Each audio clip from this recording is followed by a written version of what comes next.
I knew something was wrong the moment I found a bright orange violation notice taped to my front door. It was the tone more than the message sharp, cold, and written like I'd committed some kind of crime. According to the HOA, my new backyard shed was unauthorized construction and had to be removed within 10 days. The thing is, I had already submitted the request. I had the approval email. I even printed it and framed it in my office because it felt like the first time the HOA had ever said yes to anything. At first, I tried to stay calm. I emailed the board, attached the approval letter, and waited. 2 days passed with no response. On the third day, I received a second notice, this time threatening daily fines. That was when the frustration hit. Not anger, just that heavy, tired feeling you get when you realize someone is abusing the little bit of power they have. I decided to walk over to the HOA office during their posted hours. The door was locked, lights off, nobody in sight.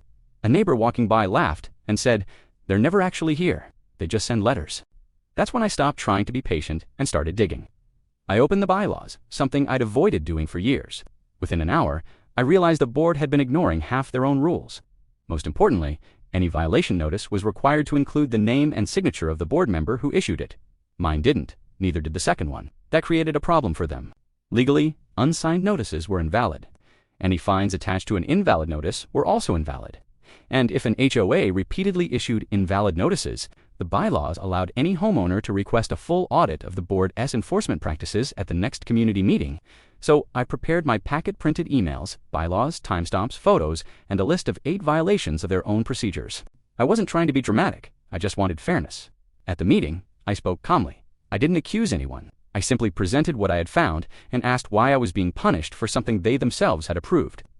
The room went quiet, so quiet I could hear someone's pen tapping. One board member cleared her throat and admitted they might have overlooked some details. Another tried to say it was a clerical error, but the neighbors weren't buying it. People started asking questions. Others brought up their own stories. The board finally voted to rescind my notices and then something unexpected happened. They also voted to suspend all enforcement actions until a full bylaw review could be completed. Half their power was effectively frozen. As I walked home afterward, the shed stood exactly where it belonged. It wasn't just about winning. It was about making sure the HOA remembered that we were neighbors, not subjects, and they haven't sent me a single notice since.